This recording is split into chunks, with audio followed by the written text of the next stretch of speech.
Welcome to the Resellers Not So Late Show with your host, BaldyPal, and co-host, Gary. Featuring tonight's guest, Phlipper. Now, here's your host, BaldyPal. Hey everybody, how are you doing tonight? Welcome to BaldyPal Picking. It is the Not So Late Show. And tonight's guest I have with me is Paul, also known as the Phlipper. How are you tonight, Paul? I am doing wonderful, man. How about you guys? Excellent. How are you doing, Gary? Well. I can't complain. It's a little chilly here tonight for Alabama. I mean, it's like 55 degrees and windy. I'm like, it's mid-May. It's the South mid-May is here. So confused. It's why we don't have any gas and we don't know where the temperature I know, right? is. It's not just the South, man. It's a disaster. Stay away. Stay away. It is a disaster. The whole country's confused. Gary, what were you saying about they finally got that gas thing under control? Are we going to have regular prices tomorrow morning? I don't know if you'll have regular prices tomorrow morning, but you'll, the fuel supply is apparently going to come back more. I don't think it was any danger of shorting anyway, to be honest. I think that if, again, everyone goes out and buys gas, now everybody's got a full tank. So what's going to happen is for the next 3 or 4 days, no one's going to be at the gas station because they got a full tank, which means all the fuel supplies come back. And, just kind of how it goes. But, we were talking a little bit backstage before, and we were saying that, when you panic buy, this is what happens. And, human nature is a weird thing. So, I personally think that, we'll be fine. I think the bigger concern is the fact that this happened, that you can shut down that much of a fuel supply to that much of the country through one cyber attack. Everything's connected to the computer, man. Everything. And that's a really, really dangerous thing, I think. But anyway, I could go on for hours now. I could have a whole separate show about this, Hey, so. Kayla, thanks for showing up. We're going to get to know who this weird guy is. We're not 100% certain of who he is. Kayla knows me pretty well. She's trying to be funny right here. That's what. Well, we're going to get to know you pretty well. We also got Flippy McFlipperson showing up. Sweet up, shirt, man? Adam. Yeah, I got this from Vintage Vagabond Vins. What was it, Paul? You said the name. I call it Triple V. Yeah, that's Triple right V. Yeah, I got this off of her one of her shows where she did a live auction. I thought this was a great looking shirt. That's a fire shirt. I love this shirt. I thought I haven't even washed fire it. Shirt. Just got it out of the packaging. I like that. I like those type of t-shirts, like what you're wearing, pop culture type t-shirts and all. Way better than a boring hoodie, right? Like who would wear a boring hoodie? Who wears a boring hoodie? I know. It's a good thing this one's not a boring hoodie because it has an American flag on the side right there. Oh, okay. And Blaze Orange and Po' Boy Hunting Club. Oh boy, never heard of that. Oh boy, nah, it's our lease that I used to be on anyway. So, Paul, did the gas? Getting back to the gas thing, I'm just curious. I don't even know how much of the nation it was impacted by that. Did it impact you and where you are? To be honest, I have no clue because this is the whole chaos happened. I never filled up, so it should have just like everybody else. They probably had enough. Like I drive a Dodge Ram. 30-gallon tank, but it's a V8. So I usually fill up once a week. So I'm about a quarter now. So I will know tomorrow, I guess, if it hits me. But just like every you might have dodged that bullet. They should have not known about it since they probably still have enough gas in their car. They didn't need to go fill up, but yeah. So I saw a picture. I'm trying to find it. I saw a picture of somebody trying to fill out a laundry hamper with gasoline. Oh my god! From the South. I'm trying to find it on Facebook. I can't find it. But somebody shared somebody trying to fill up a laundry hamper. And I saw a picture of a guy who rolled up with 21 gallon of those little red tanks in the back of his pickup truck. I was like, insane. To each their own. Whatever. Create our own problems. That gas going bad. Misha, I saw this. I want to say hello, Misha. Thanks for joining us tonight. That's my bestie right there. I saw it was a meme. It had a gas can, and it says, "I got 5 gallons of gas, willing to trade for 2 sheets of plywood. No low ballers. I know what I got." And we got the homeschooling picker cruising in her Prius. She's just laughing at everybody. Let the Tesla owners show up. I wouldn't put it past, and not to get political, but I wouldn't put it past the conspiracy of a way that this was some way to try to push the whole electric car envelope. Okay. Enough said. Enough Yeah, said. let's not get into that. Let's get to know Paul a little bit more, everybody. So, Paul, where do you reside exactly? Are you in Philadelphia, outside Philadelphia, around Philadelphia? Where do you reside? My whole name is a lie. I actually live in California. Yeah, Yes. really? You just like Philly because you like the cheesesteaks? Yeah, I'm just a big fan of history. Totally wrong assumption I made there, man. Paul Revere have anything to do with that? Yeah, right. I think Paul Revere was more north, right? No, I live originally. If you want to get my whole backstory, I was born in Ukraine, and then in '98, my family moved to the Philadelphia area, and I've been here ever since. I live in Delaware County, which is about 10 minutes away from the Philadelphia airport. So that's cool. So I say Philly Flipper because pretty Delaware much right County in the heart, Flipper right? is not doesn't have a nice ring to it. Philly Flipper has a good ring to it. It's not just because you like the Philly cheesesteak sandwiches, which actually are pretty good. They're pretty good. Not gonna lie. I feel like there's better cheesesteaks outside the actual city itself, but I don't want to make anybody mad, so I won't say that. Well, I've been to Boston. That's as far north as I've ever been. Gary, have you ever been in that area?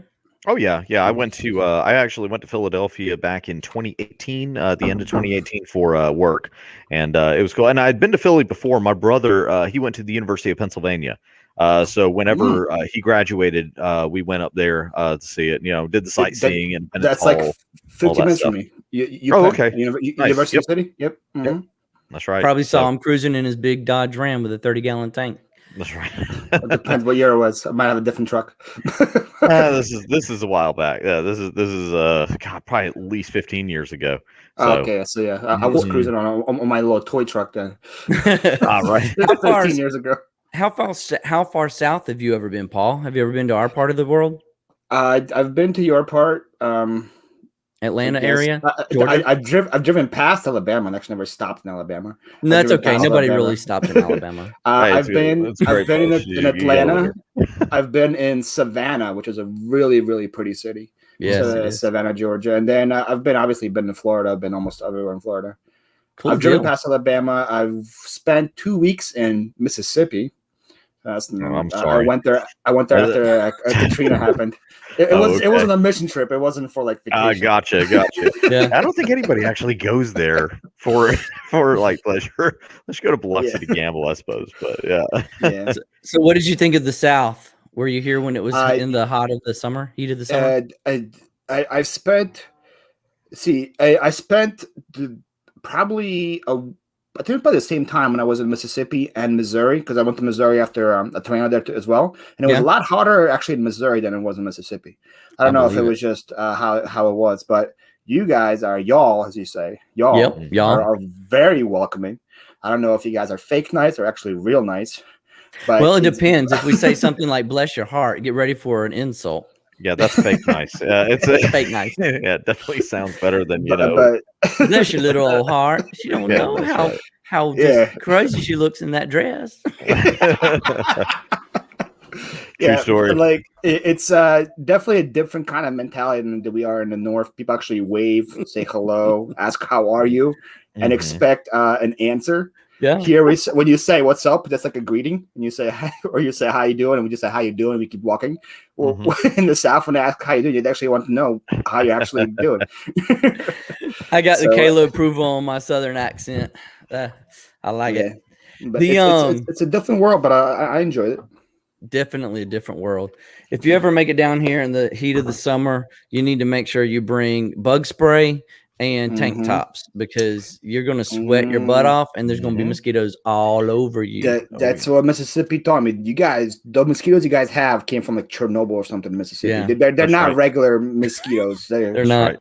They're like the size of my power drill. That's right. No joke. That's how big and they'll make holes in your leg the size of that drill bit. Same size. Yeah, that's right. Yeah. So, Paul, going back to the cheesesteak thing. All right. So, are you a Geno's guy or are you a Pat's guy? They both suck.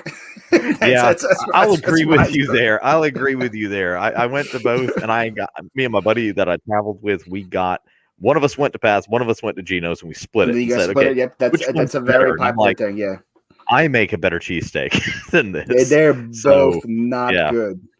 They're both tourist traps.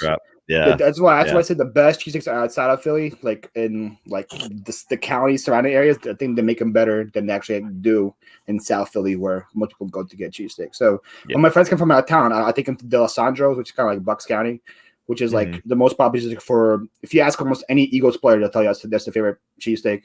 So that's the one you usually take them to, or Steve's, which is like northeast Philly, which is kind of outside as well. But I would not advise to go to those two places. Yeah. Write that down, everybody. Free Philly advice. Free Philly advice. I want to ask you a couple of questions about your reselling and how you got started in it. I'm personally interested in your backstory, how you got started with it, but I'm even more interested in what your current, I don't want to say eBay, but let's just say your reselling company or the way you work. How is it set up? I know you have a warehouse, but I don't know lots of stuff about it. So let's jump back a little bit. And I want to ask, how did you get into this world of eBay and reselling? I guess short answer would be Gary V. Gary V. Oh yeah. He's the one that got me into it. Before I did reselling, I owned my own moving business called Better Call Paul. And I was all about growing it and growing it as fast as I could and trying to get as much customers and get my name out there as much as I could. And Gary V has a podcast which talks about business and how to grow it and how to use Facebook ads and Instagram ads and all that kind of stuff to, like, he's pretty much saying like billboards are dead and classifieds are dead and you live in a new world. You got to be more advanced. So I would listen to his podcast every single day. And then one of his days, he was like, I challenge all my subscribers or whatever to go make an extra 20 grand this summer at a yard sale. And that concept never appeared to me. But then same podcast, there's videos of him going to yard sales and arguing about mugs. He's like, somebody wanted $4 for mugs. Like, I'll give you $2. And he was like doing this. And I was like, Gary V's a millionaire. Why is he haggling on mugs? Why is he doing sports cards and all this stuff at a yard sale? So I was like, let me try it. And just like almost any reseller, when you guys go to one or two, when you buy something for $1 and it sells for $50, and you're like, okay, I can see the value in this. So that was June of 2019. That's when I first started getting into it. So I opened my eBay account and all that fun stuff. I started selling the stuff I had at home, like most people do. Yeah. Before I had my own moving company, I worked for Urban Outfitters at the headquarters. So I had a bunch of Urban Outfitters, like tchotchkes, ornaments, decorations, all brand new stuff that was just chilling in my house. So I was selling all that, and I went to yard sales, thrift stores, flea markets, and eventually fell into storage units. That's where I'm mainly sourced from now. Yeah. Well, Urban Outfitters is one of those stores where in their store, they have brands of items and clothing that if I had, of things I would be looking for in Goodwill to flip. So, and you had a stockpile of it at your house already, you probably had a good stepping stone to begin with. Because there's these things called sample sales. That's when just for employees only. So these are the samples we use for catalogs and other things. So they go even from clothes to sunglasses to bracelets to jewelry, and they give you a bag about the size of an IKEA bag. You can get as many as you want, and you fill that bag, and you only pay $50 for the whole bag. That's cool. So during my call career at Urban Outfitters, I was there for 2 years. There's a sample sale probably every 3 months, and I would probably spend $300 to $400 at a time at these sample sales, just filling these bags. I had no clue why I did it. I was just like, hey, this stuff is cheap. I can use it as Christmas presents and all that stuff. Yeah. And so then when I got into it, I'm like, I have insane amount of inventory in my house that I got for dirt cheap. And so that's what I started with, like jewelry, watches, wallets, sunglasses. I still have an insane amount of like Anthropology apparel and other stuff that I got from those sample sales that still needs to be sold. It's all listed, just waiting to be sold. But that's where I got my inventory from the beginning. But you still have some of that stuff, you said. Right? It's all listed. It's just waiting to be sold. But yeah, it's there. I think I'm asking too much for it, but I don't care. Yeah, I mean, the right buyer will come around eventually. Yeah. Right. What does your model look like? I know you have a warehouse, but what does your business model look like? How do you source? How do you do you take local sales? Do you do anything other than eBay? Yes.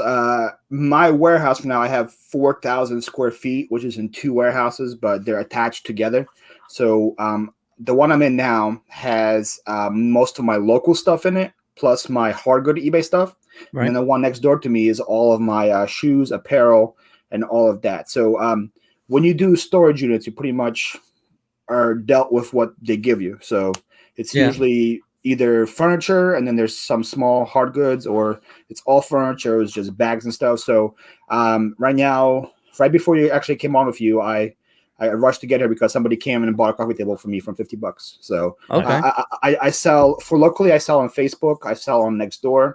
I sell on OfferUp, and then online I sell on eBay, Facebook, Mercari, and Poshmark. Is your warehouse open for shoppers? It is not, unfortunately. I'm kind of trying to maybe move out of here and find something that would be more open, because it is a warehouse building that has tons of other warehouses in it. Okay. So I actually have no access to the outside from my building. I have access to a hallway, which goes to another hallway, which goes to the outside. Okay. And then my building is attached to where BJ's is. So like the like kind of like a Costco store, because they also rent from the same company. Okay.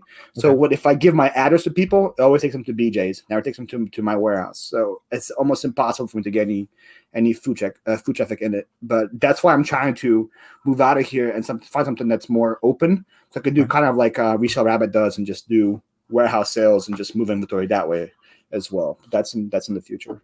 Okay. Are you a one-man band, or do you have a crew?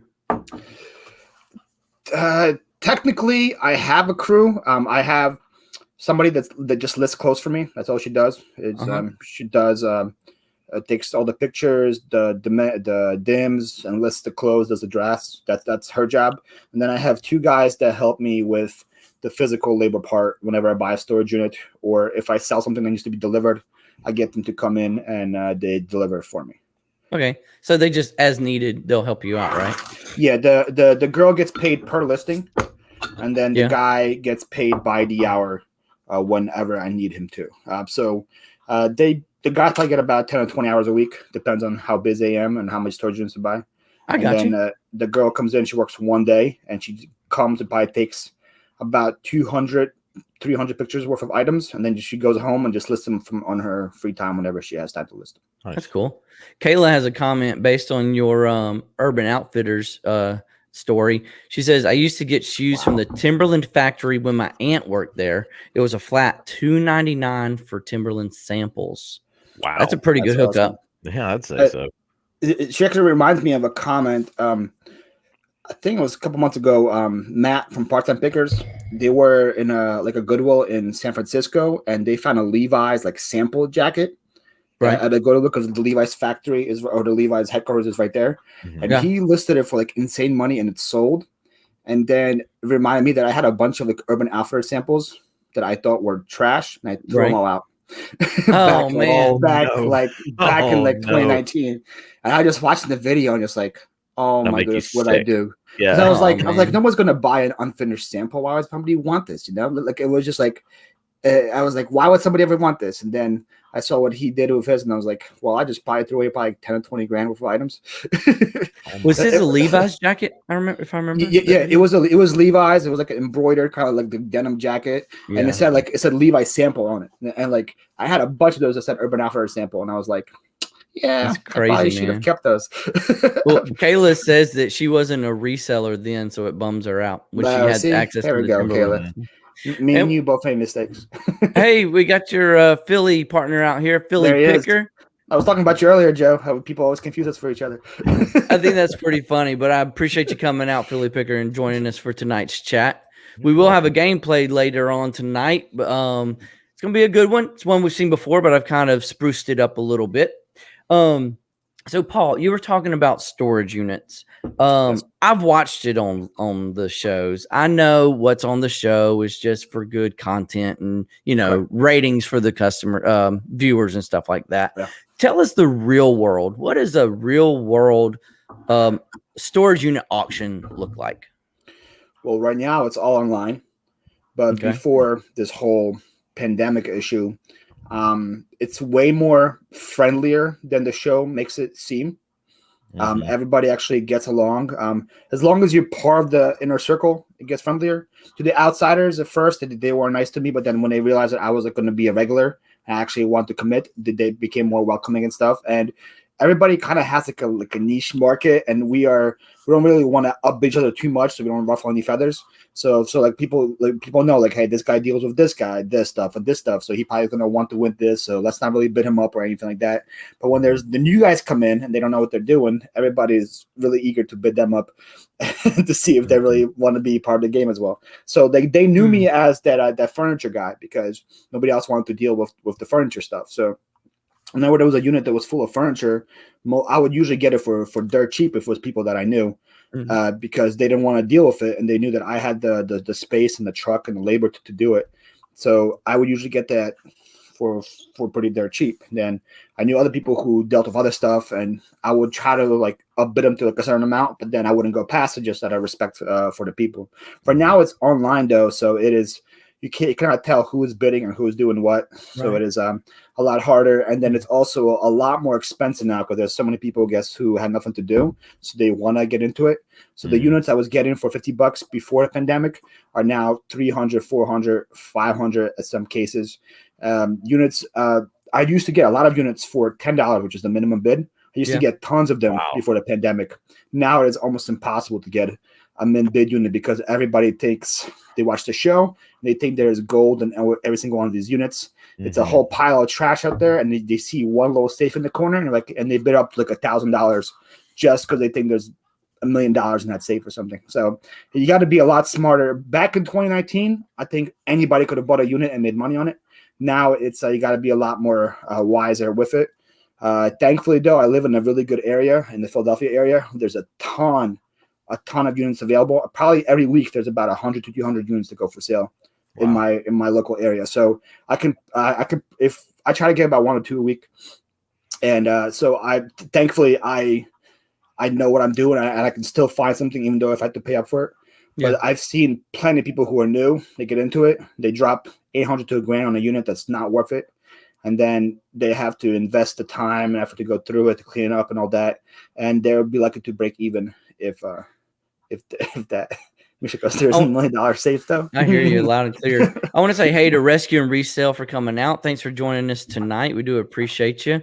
I wanted to ask you, do you think the pandemic will change the storage auctions forever, or that it's just temporary?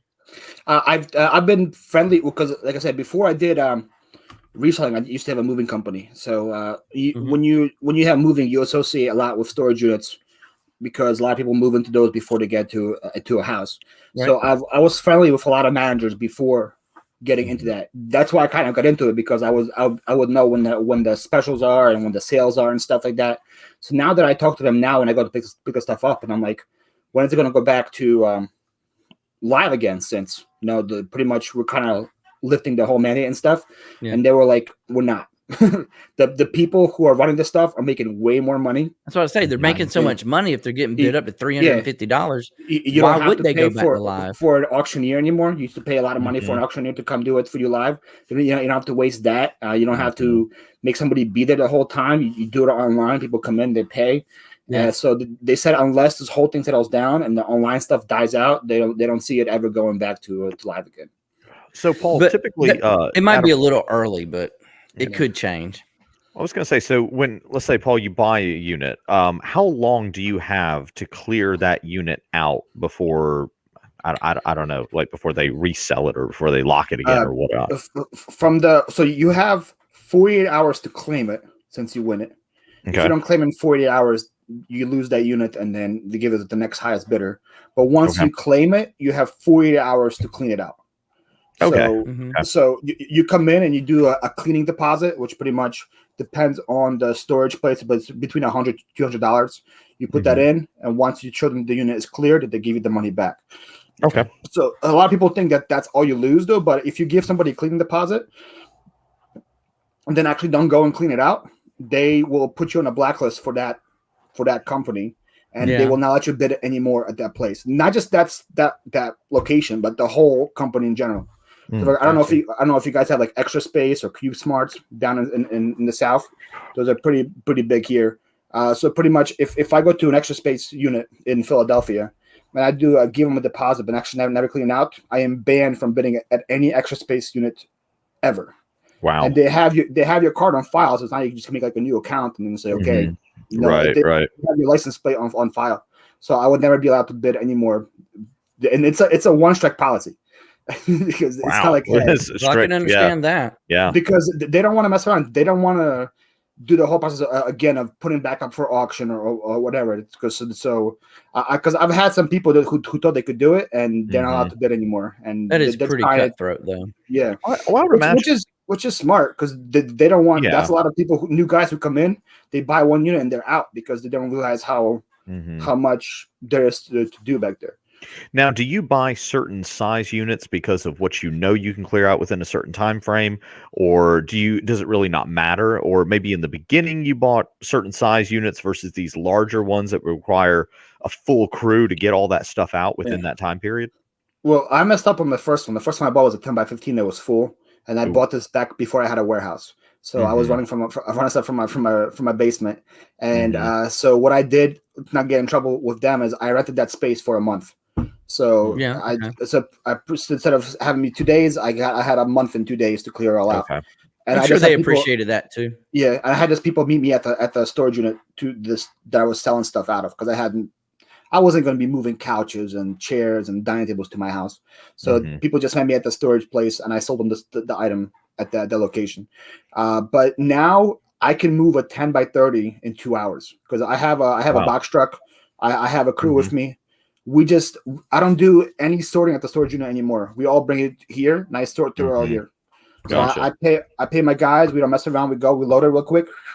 We bring it here. We unload it. So when people know when I bid on something, they're happy because they know I'm going to be in and out 2-3 hours, and I'm going to give them the money. They're going to give me the deposit back, and it's good. I've had situations where I bought 4 units in a day from one place. We all fit it on one truck, and we were out in 4 hours. And I had 4 different units that I bought. Nice. They can appreciate that. Now I stored. It's put me a week here to sort through all that crap. Right. But I was in and out of the storage. Your original goal is just get it out of their hair. Yes. And exactly. How much of it would you say is actually sellable? Like, I imagine you come across a lot of junk, like just trash or rats have eaten it or whatever. People don't see that stuff on TV as well. Right. If I spend about $10, like a min bid on a unit, probably 80% of it is trash. Now, because those are just I just know going into it, I'm going to try to. It's $10, So like if I find one thing to sell, I'm good on it. Now, if I spend 100+, it's about 50-50, maybe 60 good, 40 bad, stuff like that. Okay. There's usually probably my best ones are 80-90% good, but there's still tons that are junk, which is what you need to know when you get into it. Right. Yeah, we got a couple of people showing up to say hello to you tonight. Paul, we got Sal, got Jennifer Hayes, and we got Harry Humstone who's showing up. Harry, big one for you. There you go. Don't pull one out. There's Kay from Passports and Pizza Pies. What's up, Kay? Appreciate y'all coming out tonight to support Paul and the show. I will put. I actually don't think I got around to it before the show began, but his link will be in the description below, so y'all can go check out his YouTube channel if you haven't already, and subscribe to him as well. You did good. Did I get it in there? Good deal. Yeah. Okay, sometimes I get ahead of myself. And you're a professional. Thanks for checking on me. Oh man, this week has been crazy. I got to sub to this Gary guy real quick. Hold on. Oh yeah, sub to Gary too. I was on the fence about him, but now I feel like he's okay. So yeah, now that you've gotten to talk to him a little bit. Yeah, you feel him out, Yeah. Make sure he was good. If anybody wants to, feel free to drop your own YouTube link into the chat. If you're not a moderator, I'll add you as a moderator as soon as I can because I know it's easy over here on the other side of the view. But I want everybody to, go check out everybody else's channel, and I appreciate y'all's support here at BaldyPal Picking. I'm going to hit you something with a little close, Paul, because I heard a rumor when I was in a show watching a show the other day. Is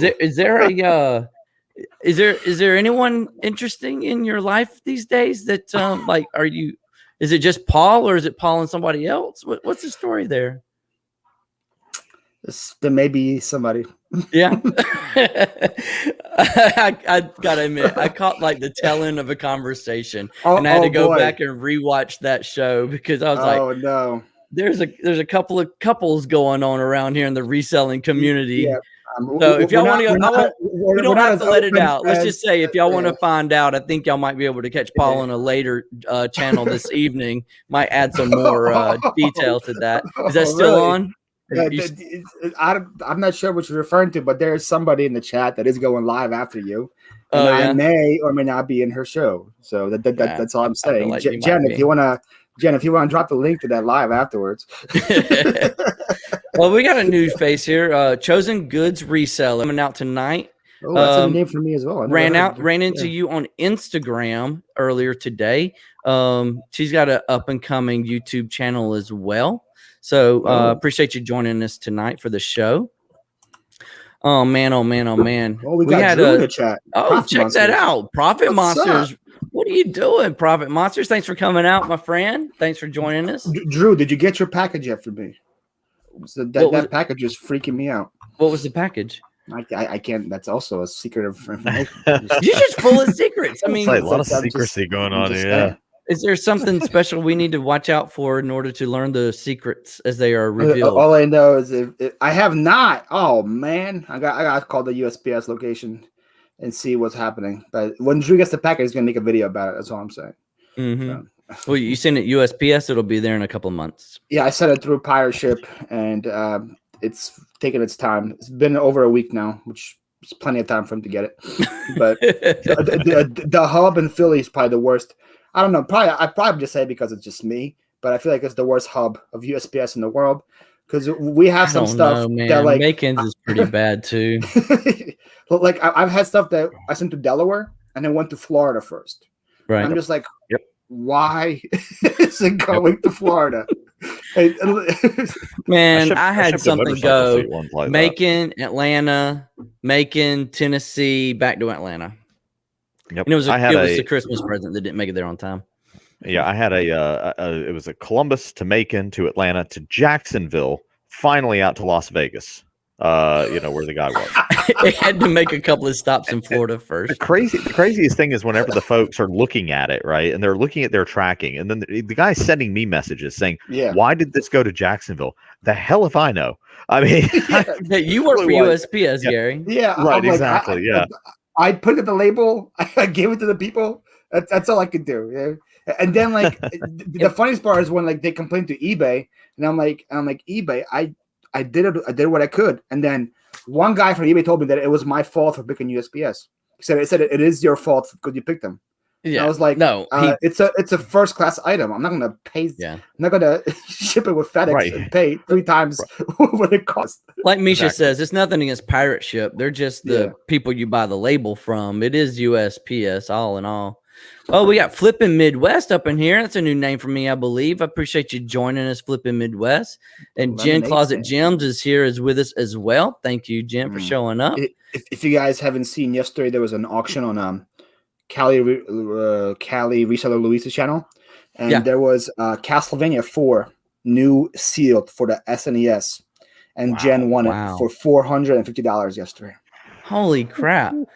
Jen is bidding on that. I saw her. I did catch a little bit of Callie's show yesterday, and Jen was bidding on a couple of them shirts they had. They had some nice vintage Disney shirts and stuff like that. Yeah. So like I thought it was like I thought she was crazy for doing it, but then when I looked at the comps, there's only one sold, and it sold for $1,500 plus shipping, and there's only one listed, and that one's a graded listed, and it's listed for $30,000. So much, she's pretty much whatever she wants to charge you for it, people are probably going to pay for it. So and she knew what she was doing. She did her homework. $450 is probably the steal for that. So good for you, Jen. That's awesome. Let's see. Rescue Resale says we have a video on our Instagram where a package bounced around across the entire country, way off the route it should have gone. Yeah, I believe it. I believe it. Was it during Christmas time this past year? That was Drew just said, so crazy. I should have sent the priority bill. Yeah, my bad, Drew. Can't believe I sent it first class. We had a Oh, pretty man, good oh, rant man. about that on a past show where we talked about the Christmas delay last year, and where the postal service was putting up things like, well, due to unforeseen circumstances. Like, really unforeseen? Like I understand COVID kind of caught everybody by surprise back in March, and you're always busy at the holiday times. Unforeseen? Yeah, not buying it. So I just sold a Game Boy Advance SP on Facebook. Cool. awesome. Let me take it off eBay real quick before somebody buys it on eBay. What was it exactly? Game Boy Advance SP, not working, parts only. Use a new battery. So for $70 plus shipping. I got it for $3. That's very cool. Very cool. All right. Adam just commented, Drew, are you in for this game? Oh no. Yeah, man. So I got a question for you. When it's off the wall, it's not reseller related whatsoever. It's just something I thought we could talk about and get the chat involved too. What was your favorite cartoon? What was your favorite cartoon to watch when you were growing up? So my answer is probably gonna be different than most people because we were poor, so I didn't have cable. That's okay. My options were pretty limited. But I only had Channel 3, Channel 9, Channel 28, and Channel 54. I had one channel. I grew up a military brat, so Armed Forces Network. That's what we get, Armed Forces Network.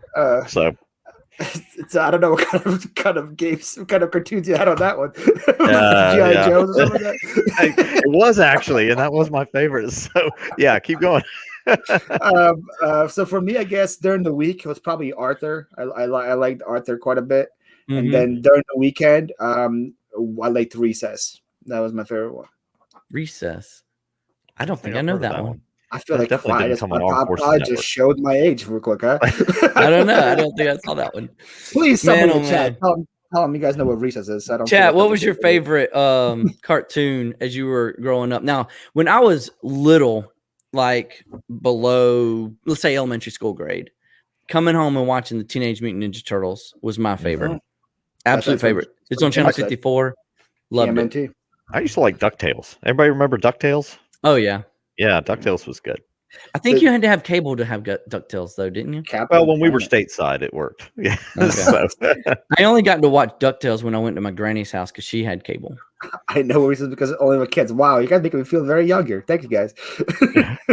We got Fraggle Rock. Y'all remember Fraggle Rock? Yep. Oh, down to Fraggle Rock. Down to Fraggle Rock. I have to Google it to make sure it's actually a real show. Oh, that's a real show, man. That was the bomb. It was puppets. It wasn't a more say cartoon. Oh, okay. Yeah. This isn't the Muppets. It's a different show. Looks like a bunch of Muppets are involved in it. No, it's a different show. Awesome. Animaniacs was awesome. I did watch Animaniacs. What's Bonkers? I never heard of Bonkers. I've never heard of that either. Pokemon. I watched Pokemon after school. That was my jam. Yes. I never watched Pokemon. Gary, I don't know if you guys, if you can tell behind I never did. If I like Pokemon or not. I see the Charmander. I have a bunch of plush up there. And then these are all Pokemon Funkos. Yeah. On the wall over here. Nice. So you're a Pokemon fan. You play the game too? Do you still play the game? I'm talking about on your phone, the VR game on your phone. I played the game. I still have the app. I haven't touched it in a minute, but I did play it pretty religiously when they first came out.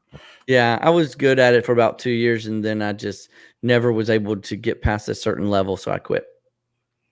Oh man, Tom and Jerry. That's a good one. Like my Ukraine days. That was on in Ukraine. Yeah, you don't need. There was no words, so it's pretty much funny in any language. That reminded me, Looney Tunes was really good.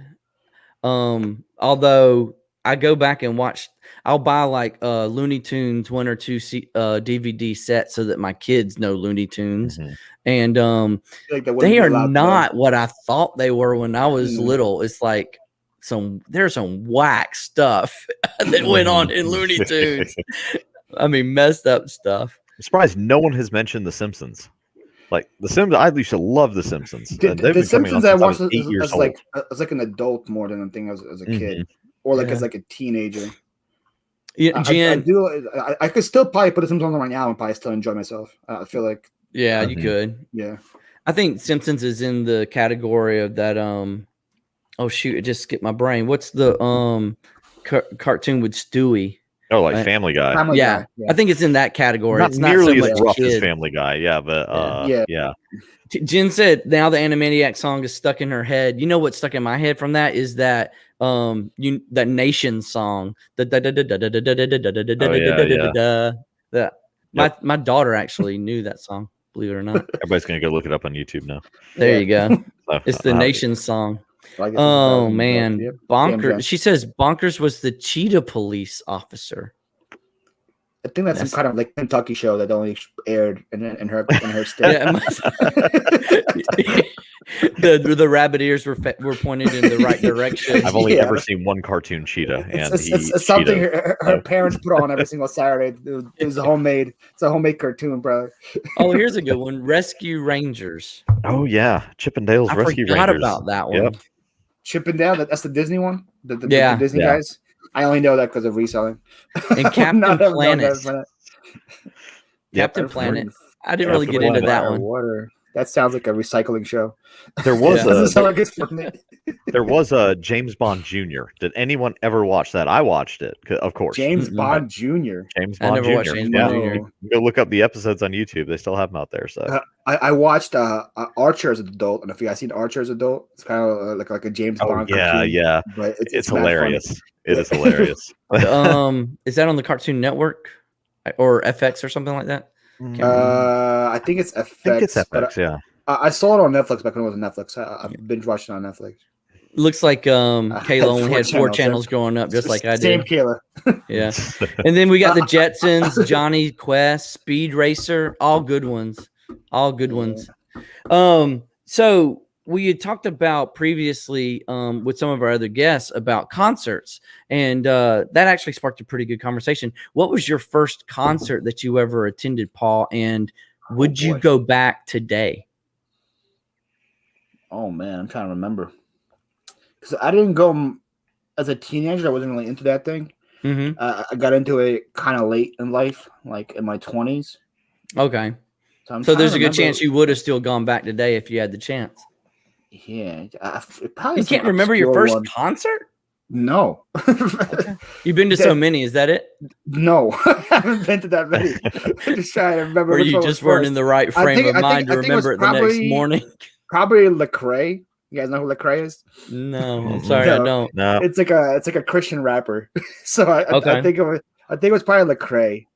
But if we talk about like concerts that everybody like bands that everybody knows, it probably was Milky Chance. And you guys know who Milky Chance is? Wow. Okay. Don't know that one either. No. Local band, maybe. AWOL Nation. Yes, I know AWOL Yeah, I've heard of Nation. them. Yep. Okay, so it's kind of like that kind of thing.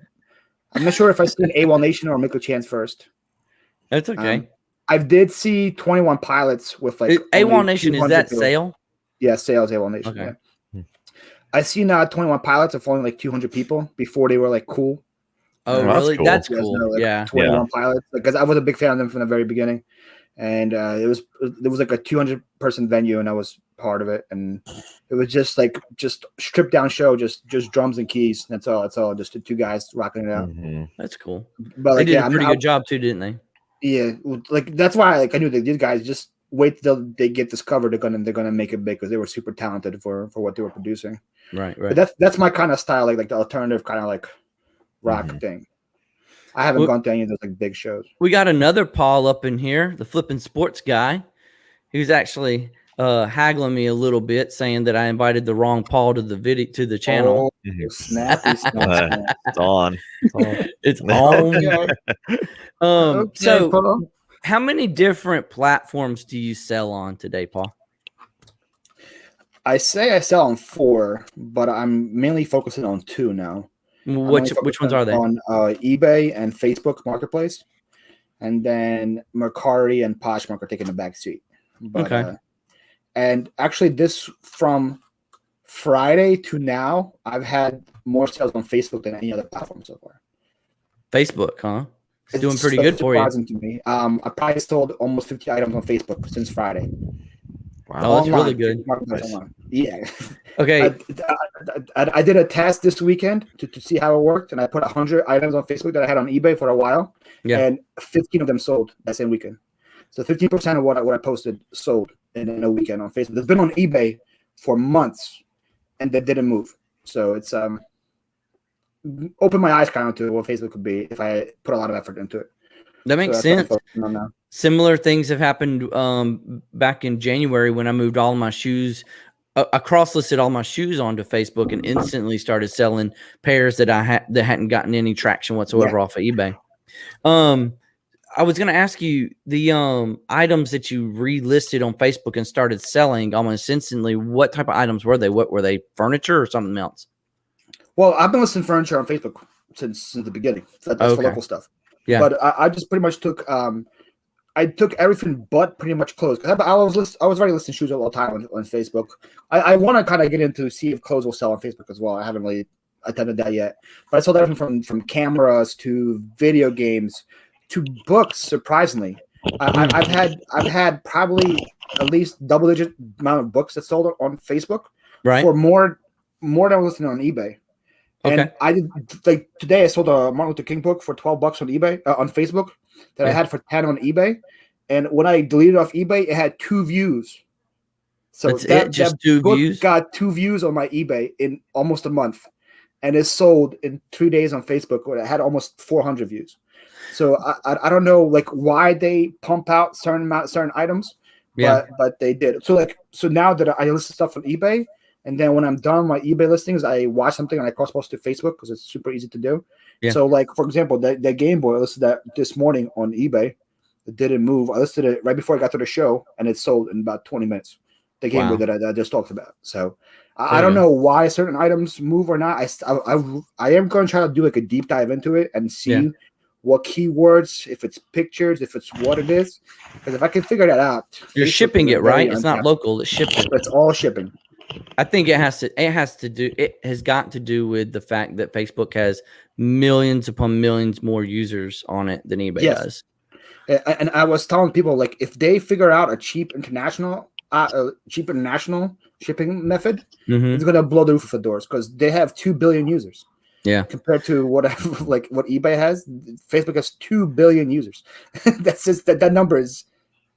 You can't even think about how big that crazy. Is. I just keep saying, like, if Mark wants to do it, if Mark Zuckerberg wakes up and is like, hey, I want to take over eBay, and they'll figure out a way to do it. It just if he wants to do it or not. That's what it is. I saw something on Instagram about Facebook Marketplace blocking some sellers. But first, before I go to that, I got to point out that Jennifer Hayes probably has the coolest concert feedback I've ever seen. Guns N' Roses opening for Aerosmith. That is pretty rad. That's pretty hard to beat. That is taking the cake right there. That's awesome. Awesome, Jennifer. So I saw on Instagram today where a reseller posted that he had been blocked on Facebook basically because he had sold so much. Oh, for selling so much. Yeah, for selling so much. And several people, I mean, like, it wasn't just a one-time thing. After he did research into it, he had found that several people, many people were getting blocked on Facebook for selling too much too fast, basically, was what it was. So that's something. When I first started to get into selling on Facebook locally, I was put in Facebook jail for posting too much stuff locally. Yeah. I learned that there's a limit how much you can post a day to these, like, because I was posting on Facebook and then to local yard sale groups. And apparently there's a limit to that. So now I only post 3 items a day onto like Facebook for that. So I don't get that option. But online, I never heard of that being a problem.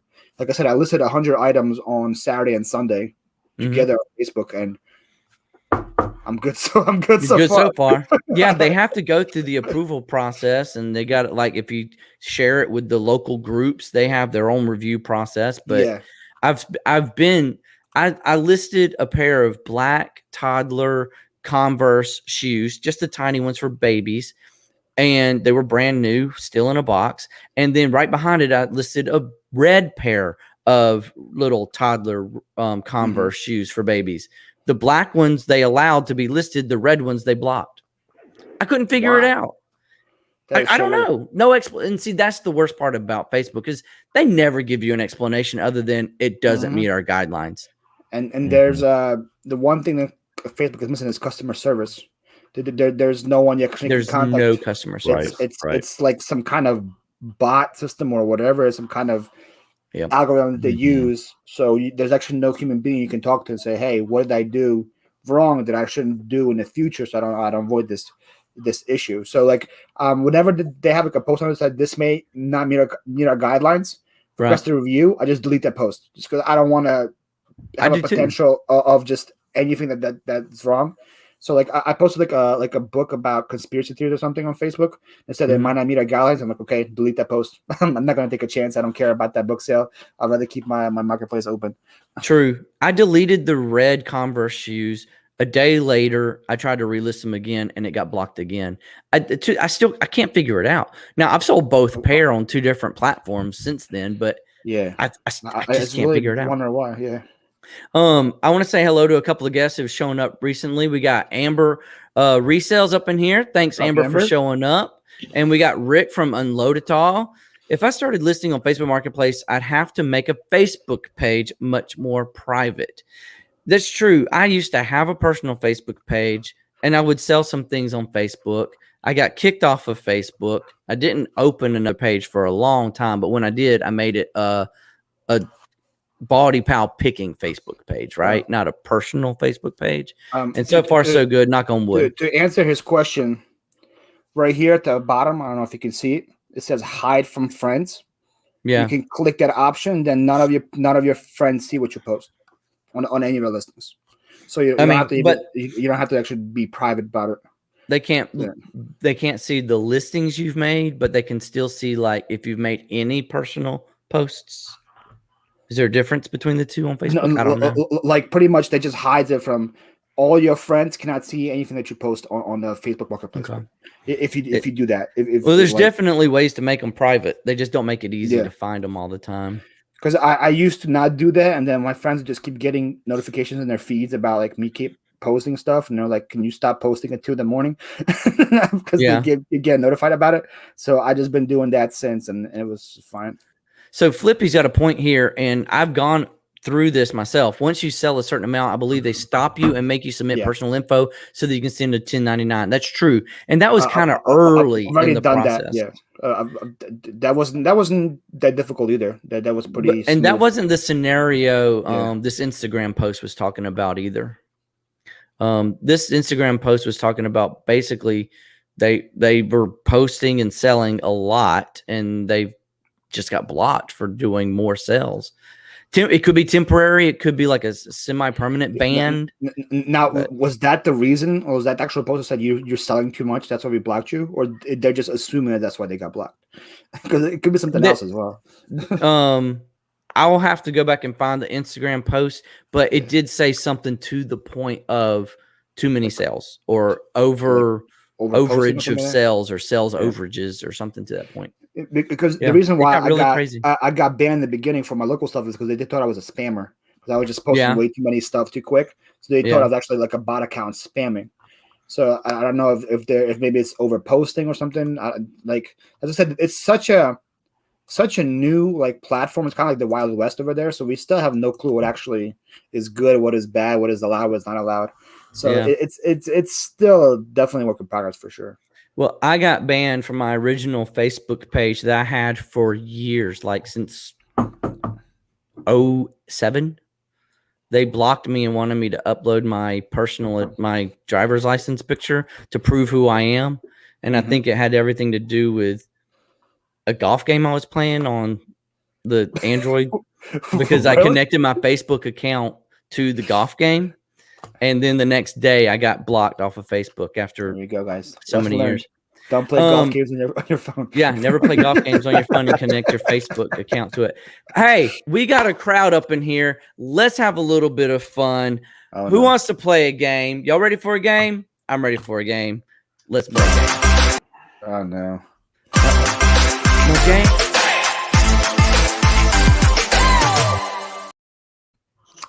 I don't know why that wouldn't play the first time, but this is a game. This is where I get embarrassed like Drew did. Yeah. No, Drew won't be joining us tonight, although that was part of the situation. Is there any National Geographics in this one? Or No, I don't know. We'll have to find out. So let me share my screen real quick. Here we go. Share screen. We don't need audio. And there we go. That a Flea? All right. So this is Flea Market Flip. Okay. Boy. The premise of this game is I'm going to show you 6 or 7 or 8 items that you would find at a flea market. Okay. You're going to get the price that the flea market wants for the item. There is no negotiation. You have to pay this price if you choose to pick up this item. I have also went to eBay and looked up this item, and I found an average price, taking the top 5 most recent buy it now sales and average the cost of what they sold, the average sell price, to determine how much money you have in a potential profit on this item. What you have to do is when we get to the end, you and Gary are going to choose 3 items, and you want your total to be higher than the other person. Basically, you want to make more profit than your opponent. Okay? How does that sound? Do y'all sound like you can play this game? And I'm guessing we can only choose. We can't choose the same item, right? No, you cannot. You cannot choose the same item. That's a change of the game that I made since the last time I played it.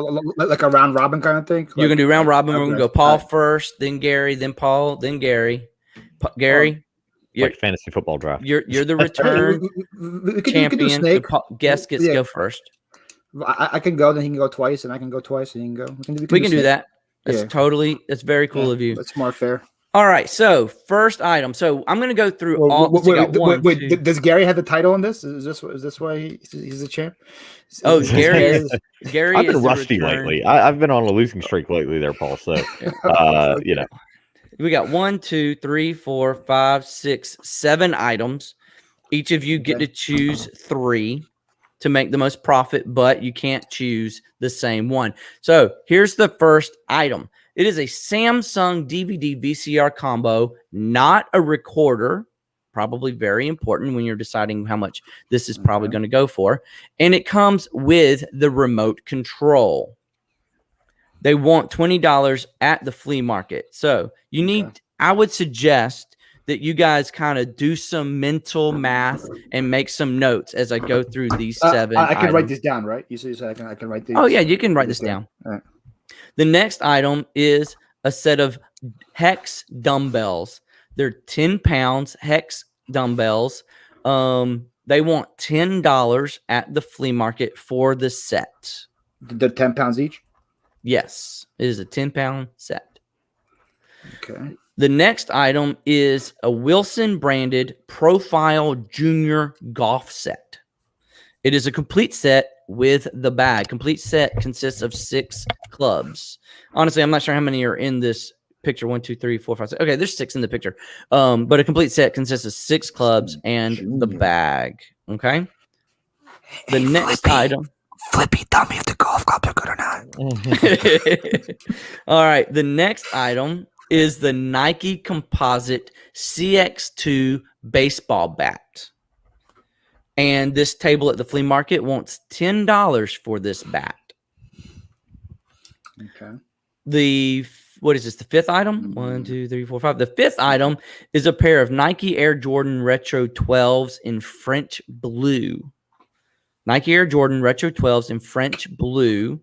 And I know size probably comes into play here. So let's just say it's a men's average size, 10 to 12, right? $50 is the asking price at the flea market. Okay. So Nike Air Jordan 12 Retro French blue for $50. The 6th item, pretty big item here. Holy crap. It's a vintage John Deere pedal tractor.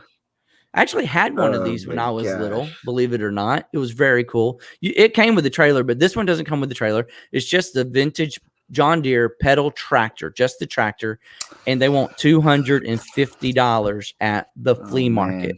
Okay, that could be my. And the last item is a Nintendo Wii Bundle, no games, just the console, controller, AC adapter, sensor bar, the things you would need to play it without, if you had a game. So it's the Nintendo Wii bundle, no games. They want $30 at the flea market. Okay. So I have here a score sheet which outlines for you all 7 of the items and the flea market price that they're asking for.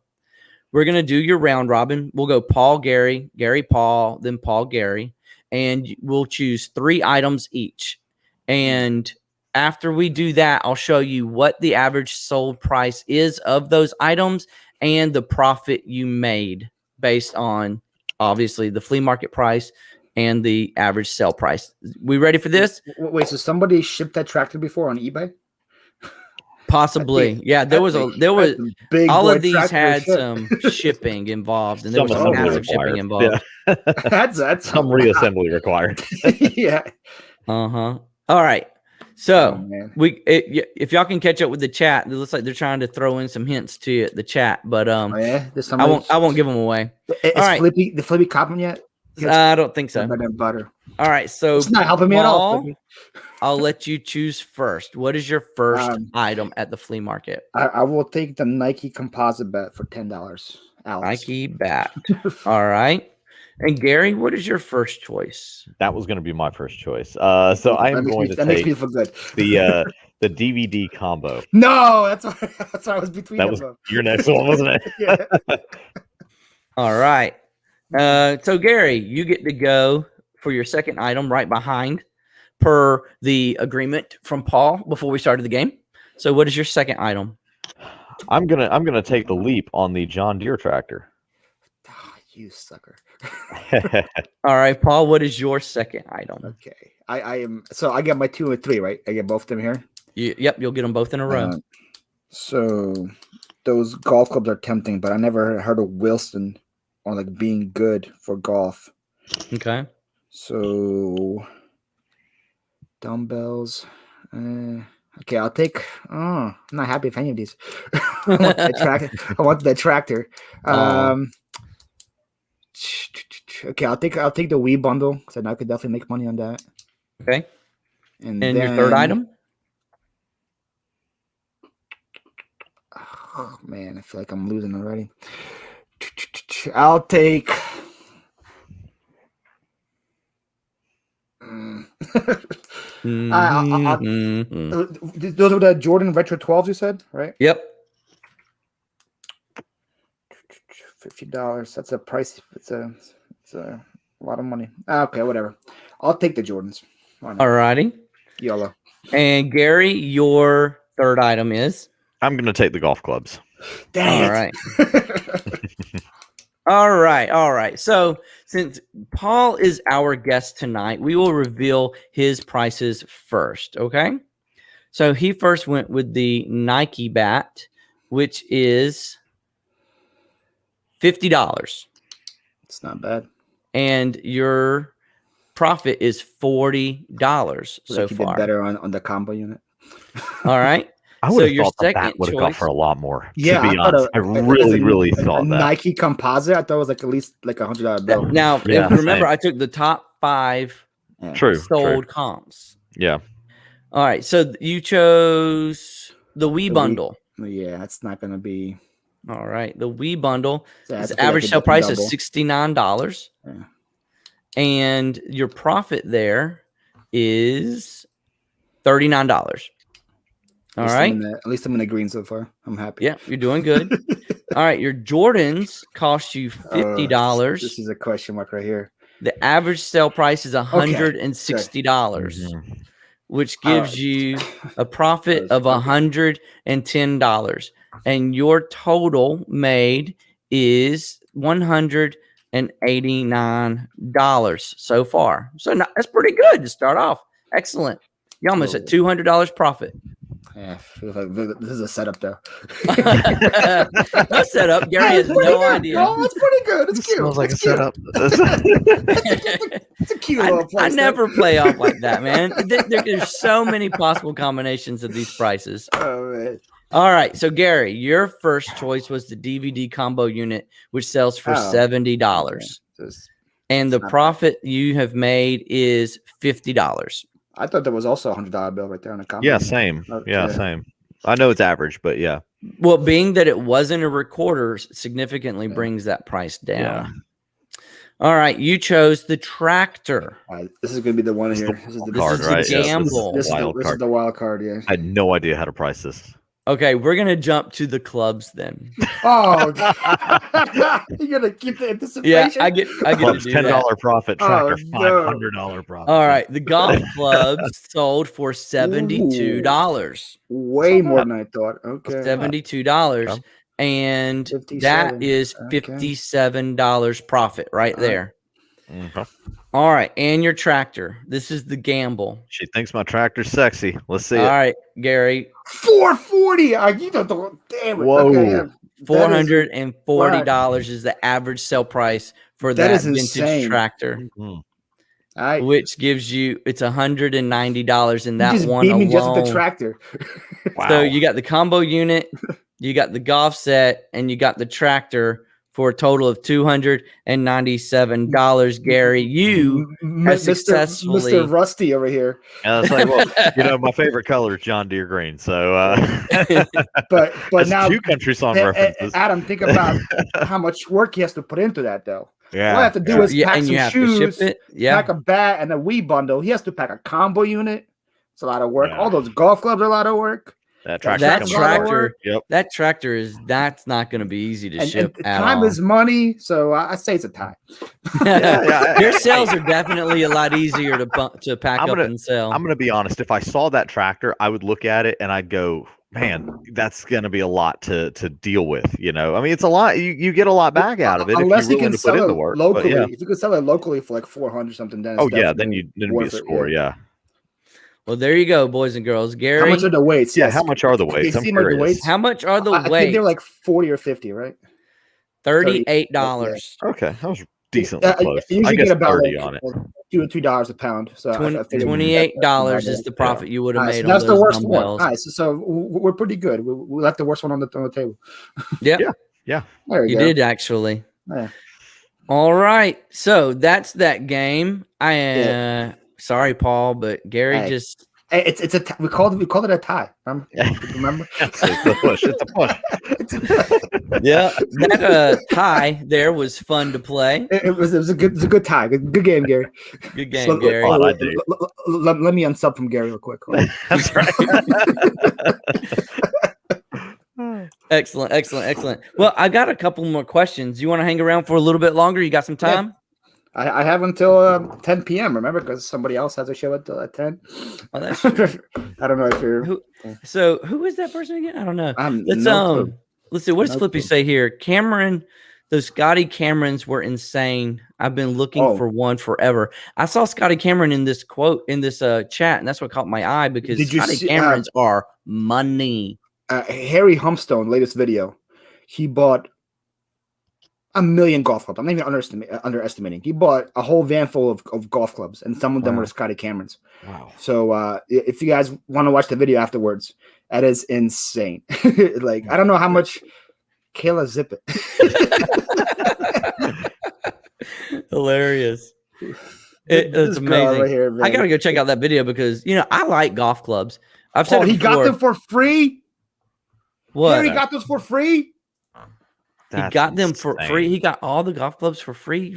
I got to go check out that He video. legit had 20 or 30 golf sets, like just bags full of clubs, if not more.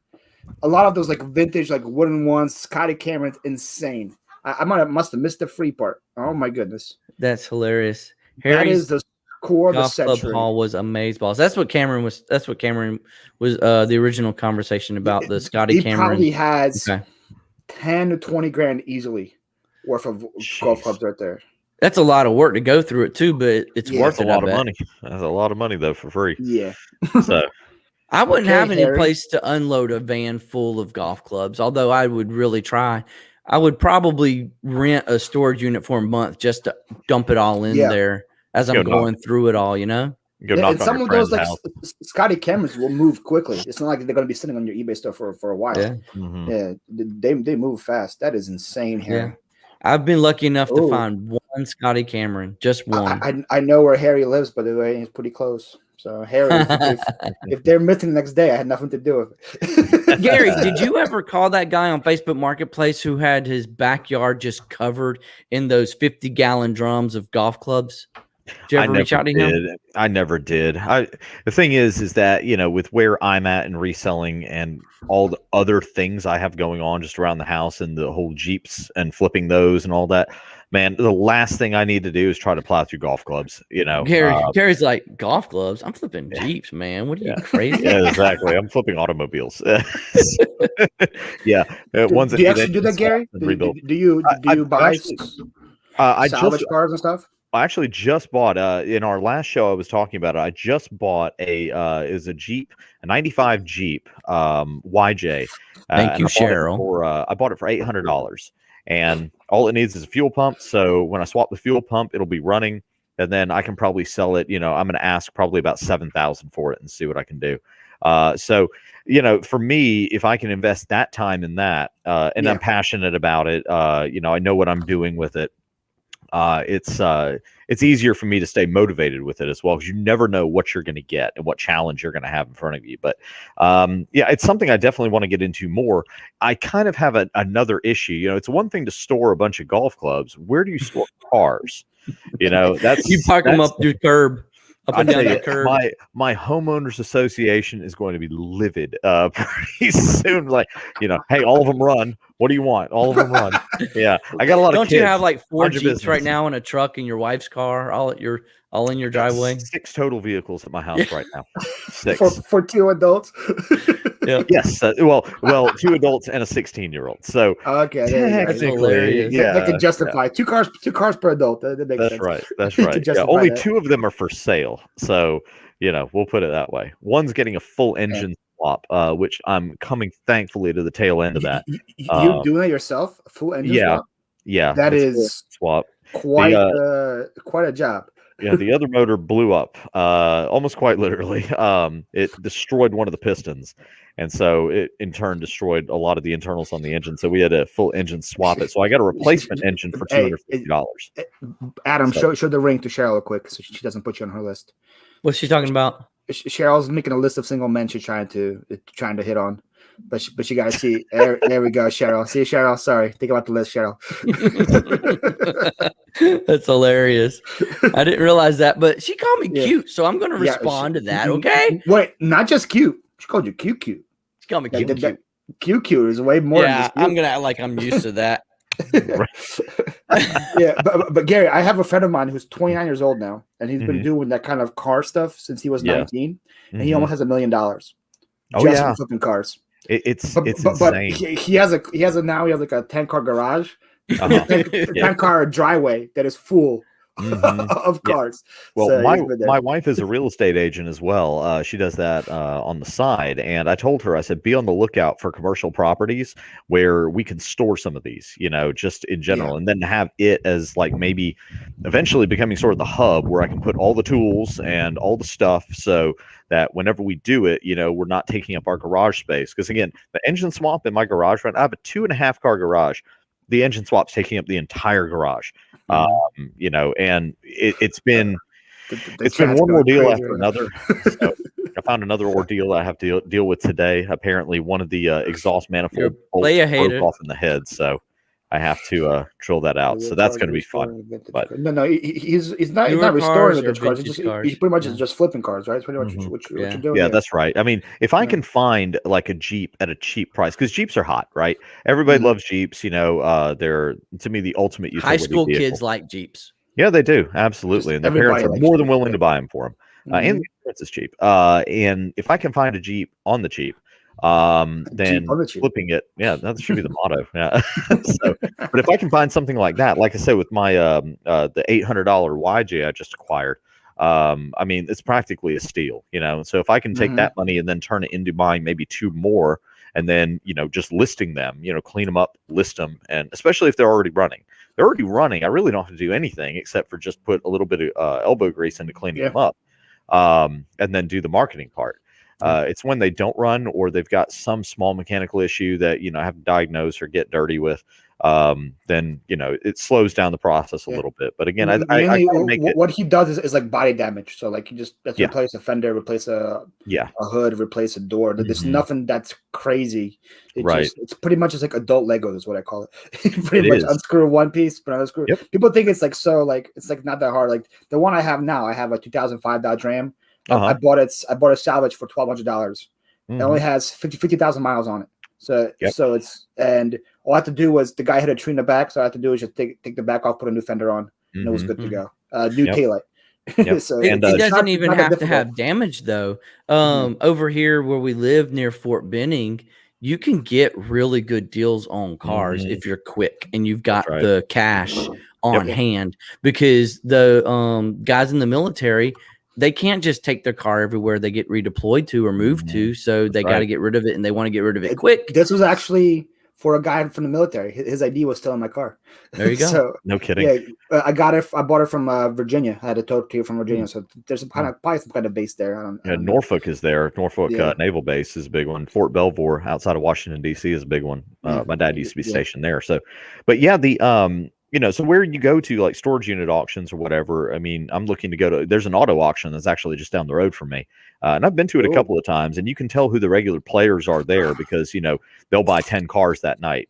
Some are dealers, some are, sort of just ones that want to flip it, for some extra cash. Some are there looking for their kids for their first car.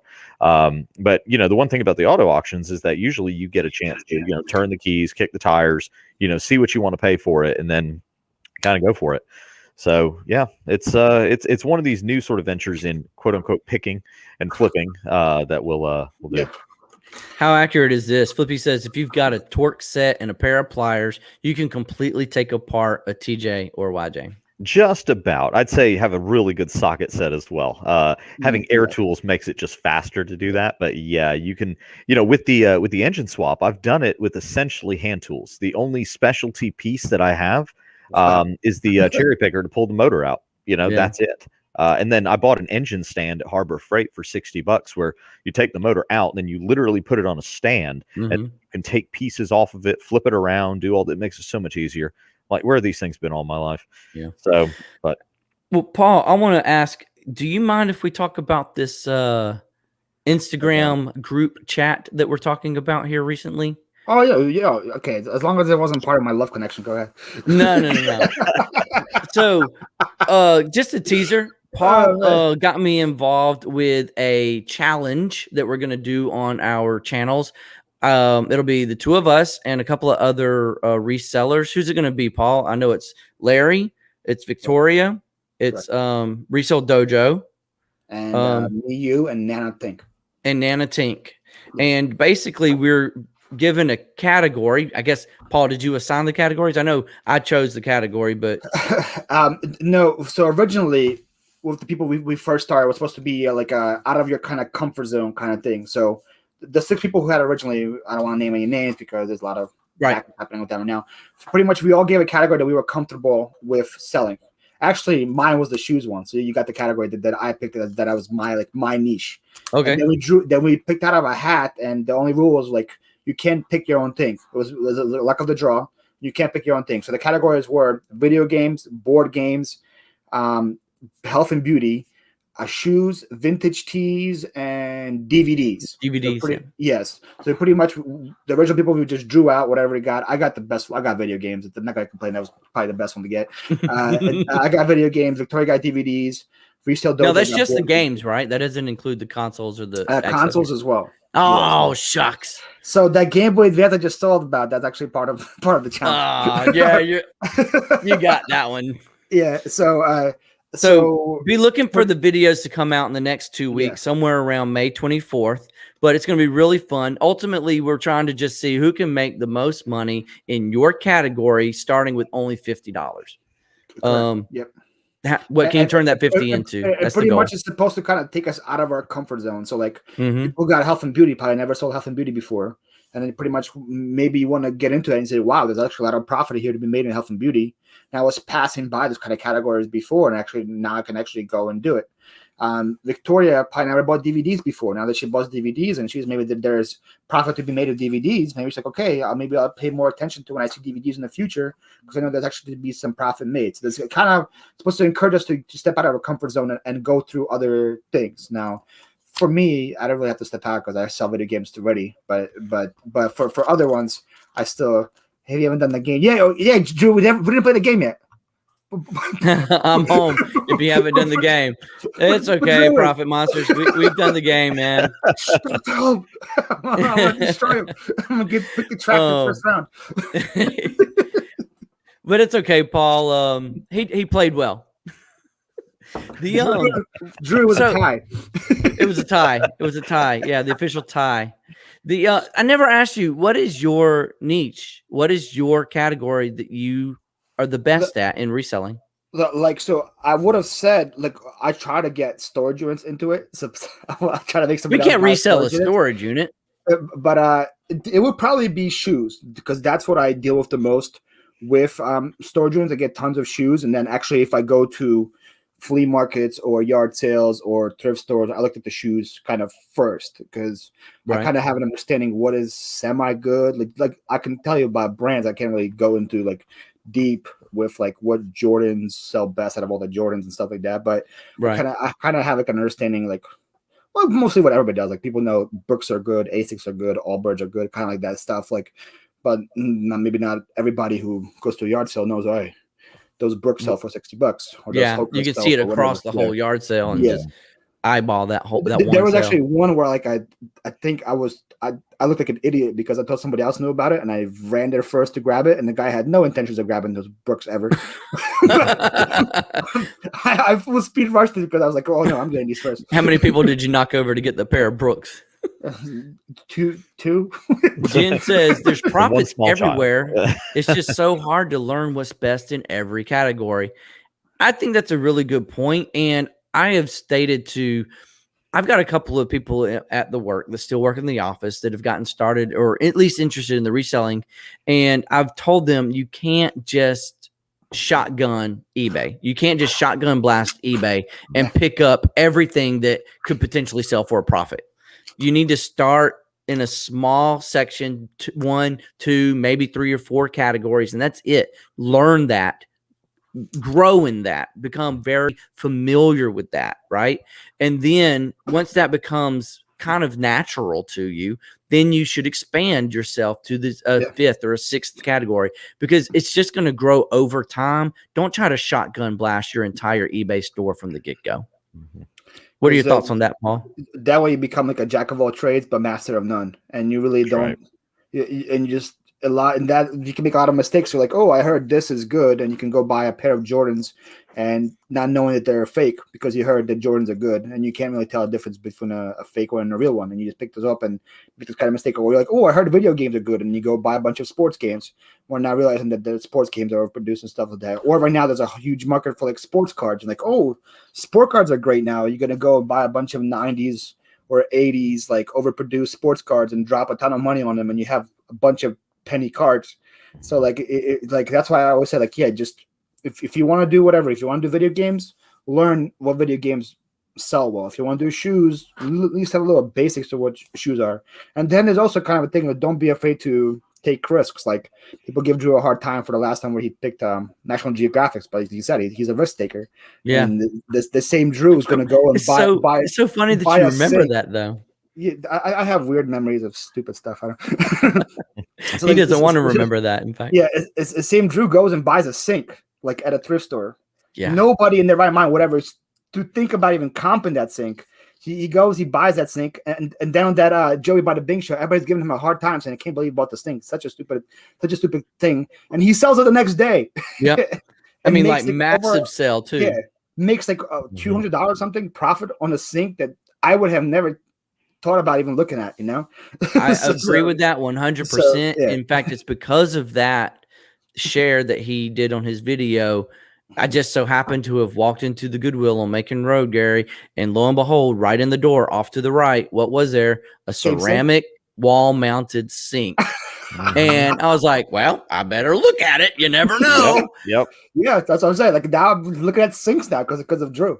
Exactly. That's pretty much it. Like, I would just kept passing them by. Thanks for putting up my L, Paul. You're welcome, Drew. and to new resellers, I tell a lot. Your research is not difficult. Subscribe to resellers on YouTube. Yeah. Watch their videos. They are going to share valuable information with you just by listening to as many as you can. You'll learn things you've never heard of. I don't before. get the people who like also say like, okay, I'm going to stop watching YouTube now because I know everything. No, you don't. Every time I click on a video, I learn about some new. I don't want to use. I hate using the word bolo, but like I always. Almost every video I learn about a new item that I never heard of before that sells for insane money. So like if you think you knew everything, there's no way you know everything. Stuff you can just pick up every single day by watching. Even it doesn't matter. You don't have to have thousands of subs like Drew does. There's plenty of people who have 50 subs or 100 subs that provide good content for you to watch that shows you things that I never learned before. So like people say that because I watch a lot of YouTube because I do this full time now. So my listing station is right here. So I watch YouTube while I list almost every single day. Right. And people give me a hard time saying that I'm wasting my time on YouTube or whatever, but I'm actually soaking up a lot of information while working. And like maybe I'm not paying attention fully to the video, but it's playing in the background and I'm picking up different words and stuff and they're being stored in there somehow. So when I do come up to it at like a yard sale, I'm like, wait a minute, I heard about this on whatever, on Kayla's channel or on Kat's channel. And I'm like, okay, let me pick this up. Or something like Drew's sink will always stick out in my memory now. No matter how old I am, like, wait, ceramic sinks. Let me see what's there. You know, I think that separates people who are successful versus not and this is in any realm, is the willingness to learn and the willingness to continue to learn because markets change and hot items change. Items that have fallen off change all the time. And brands that come back change all the time. And you won't know that all unless you would have to be so deep in everything to know everything like that and really sort of getting these items and experimenting with their wins and their losses. You know, you ever see millionaires and billionaires? They always say, well, what's the key to being this? And they always say, read books, read lots of books because you get all that information. And I think that for, our generation and the way our society is based now is that YouTube is becoming sort of the new library that's on your shelf. It's just not physically on your shelf anymore. But all that knowledge that you get and you take in where you can apply it later pays off. So if you watched a YouTube video for 15 minutes and it told you, buy a sink, and then you go and you buy a sink and you sell that sink for this many dollars, well, now that 15 minutes that you put into it is now yielded this much profit so far, And I think that it's a personal investment. It's a personal investment of your time that translates back into money later if you're willing to put that in. Oh, yeah, for sure. Drew's got some good feedback here. Best thing I've learned is to teach yourself in the thrift, especially if you walk in and can't find anything. Just start looking at new sections and look up everything. You may find a new bolo and didn't even know it. That's actually... that's not advice I personally had. I didn't even know I was doing it, but now that he's verbalized it in this comment, at least, that's how I came across certain pieces of plush. I just started looking stuff up because I wasn't finding anything that day. And lo and behold, I found a $40 little 8-inch dinosaur, and then I found a $45 little 8-inch or 10-inch Friday night at Freddy's or something like that. That's amazing. And there's money out there. You just gotta stretch, yourself. All right, everybody. I think this community is also important because I was kind of like I've been on YouTube since 2019, but I just discovered this community January of this year. So for about a year and a half, I was on YouTube, not really knowing that there was another. The reason I was on YouTube because my friends asked me to make a channel because they wanted to see what I was getting in storage units. That's why I made a YouTube. So it was just mainly for my friends. So until 2019, I had like 200 subs, something like that. I don't remember. But then I discovered this community and I'm like, wait a minute, I can. And there's stuff that I was like throwing away from storage units that I could have been making money on. Not just even like seeing at the yard sales. I would never list plush in my life because I'm like, why would anybody ever buy used plush? That don't ever appear to me. I was throwing away so much, not throwing. I always donate to Goodwill to supply. You're Right. welcome, Joe or Paul, whoever is the reseller in the community. You're welcome for the plus of Change your reseller wherever you may be. Yeah. So like, so before this, then I was like, wait a minute, there's money here. There's money here with like Hustling Hooks. They're like telling me that I can part out different food processing stuff and stuff, blades and stuff. Yep. Whenever I would find a blender or whatever in a storage unit, I would just throw it out. I'm like, why would I ever use this blender? And Hustling Hooks is selling a blade from a blender for $40. Just send the parts. And I remember I commented on one of his videos. I'm like, man, I threw out this blade. I threw out this blender like a year ago. I'm upset. And he goes, now you know. That was his response. It's like, no remorse whatsoever. It's like, nope, now you know. Don't do it again. I want to say hello to Celestine. Thank you so much for coming out. I believe that is a new name for us. I appreciate you so much.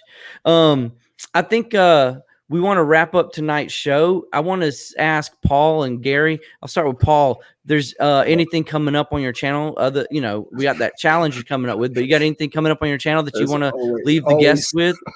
Always stuff come up on my channel. Always stuff coming up. People give me a hard time. So basically, subscribe and pay attention because you don't want to miss it, right? So I have a weekly listing show Monday, Wednesday, and Friday from 12 p.m. Eastern, where I actually like list. There's a lot of people who do listing shows that they don't list. I don't want to name any names, but there's people who do listing shows that are doing listings. So my goal is every listing show to be entertaining and provide entertainment to the chat, but also list. And I always try to list at least double-digit items after every show. So that's Monday, Wednesday, and Friday. Then I have my live at 5 kind of thing, which is a Saturday show where I have a bigger YouTuber and a smaller YouTuber. So I have somebody who has 1,000 subscribers plus, and then somebody who has less than that. And I have an hour with each person. And in the past, I had Drew come on for an hour and then Katie Reed after him. This Saturday, I actually have Pick What Resellers. If you guys know Danny, he appeared in John's shows a couple times. Cincinnati Picker, he buys stuff from him quite a bit. So I have Pickle coming in, then I have Jen's Called the Gems after him. So that's every single Saturday at 5 p.m. Eastern. That's kind of my interpretation of my kind of like what you do with your show. That's my kind of like interview show. Good deal. And then I have videos throughout the week sporadically of either storage unit finds or yard sale finds or what sold and stuff like that. You were right. There's always something going on your channel. That's what I'm saying, man. A lot of people give me a hard time for being on YouTube for so long. But I wanted to share this. I finally made some cool new stickers with that new logo I got going on. And if anybody wants one of these, DM me on Instagram and we'll figure out a way to get you a new sticker. I'll just give them away for free. Just DM me and let me know. And Gary, what you got going on your channel? Anything special? Have you fixed that fuel pump yet? No, not yet. It's kind of taking a little bit of a backseat. I've got a fence I've got to put up here at the house. So that's taking the Oh, you mean real work? What? I sent you a DM. Know, right? Oh, did you? I want a sticker. I want a sticker too, Adam. I live right across the road, right down the street from you. So, I'll probably be featuring the YJ and its flip and build coming up in some videos. The big video that I'm going to have coming up probably within the next week or so. My wife and I on Friday are going down to Florida Jeep Jam, which is in Panama City Beach, Florida. Should be an awesome time. Can't wait. Going to film a lot of content while I'm down there. Walk arounds, just our time down there, our experience. And then in June, my wife and I are going to Las Vegas for the E3 Overland Convention that's happening. And so we're going, it's basically the big event, one of the big events that's going to be going down this year. And it's their first one that they've done, but there's a lot of heavy hitters in the, especially in the off-road and overlanding YouTube community that are going to be there. There's going to be some other special guest speakers that are going to be there. One guy, I'm looking forward to actually shaking his hand. I have his book, and I have his book signed. It's a guy named Chris Tanto Paronto. If you what a name. I know, right? Well, when I tell you what he did, that's going to really blow your mind. So if you've ever seen the movie 13 Hours, the Secret Soldiers of Benghazi, so he was one of them. Yeah, he was Oh, a okay. guy that was at Whoa. Benghazi that was tasked with defending the embassy there. And he wrote a book about the entire thing, you know, about being there, being under fire and all that. And his story is really, really awesome. So again, I'm looking forward to shaking his hand and, you know, thanking him for his service to our country. But those are the big things that I've got going on, and those are all going to be featured on the YouTube channel. I can't wait to do it. I'm so excited about this, and I can't wait to share it with everybody else. But you Good got to deal. subscribe, so you got to see it. That's So, right. I'm just going to say, if you haven't subscribed yet, Dixie Overland on YouTube. I want to give say it up. hello to Victoria like she always does. Hey, good morning, Victoria. How are you? Thanks for What's up, joining. Victoria? I haven't been in your we're live about in to at least hit a it, couple of times. I need to jump back in. Yeah, y'all don't forget Victoria to wakes subscribe you to up, Paul. yeah. She Yeah, wakes Victoria you up. wakes you up. She's She does. hilarious. Oh my Mhm. gosh. She does a great show. And usually the funny stuff comes from just the slip of the tongue. It just Oh, yeah. accidentally happens. Every episode too. It's great. When you're driving and you bust out laughing like that, it's amazing. You got to stay straight on the road. But I want to say I've got some things coming up too. I'm going to figure out how to get rid of the rest of exactly how I'm excuse me, how I'm going to get rid of the rest of my clothing that I have. I don't want to list and sell anymore. It could be an auction. It could be mystery boxes. I'm actually thinking, show, right? I feel like you lost it pretty good, right? You got a lot of traction on what, the on t-shirt Victoria's auction? on Victoria's auction. Victoria's auction has put a huge, like a big bug in my brain about what I want to do with the future of t-shirt auctions. And I'm actually thinking, I'm really toying with the idea of having once a month some type of auction for our live. So that's just something I'm toying with. I got to figure out exactly how I'm going to do that. But overall, I want to just thank Paul for your time. Thanks for letting us interview you. Thanks for sharing your story with us. Everybody in the chat, I appreciate y'all hanging out with us. And y'all, don't forget to subscribe to everybody while you're here. Give me a like, a thumbs up before you head out. And I hope everybody has a good evening. You know, y'all stay safe out there and have fun picking. All right. We'll see y'all next time. Y'all have a good night. Thanks, everybody.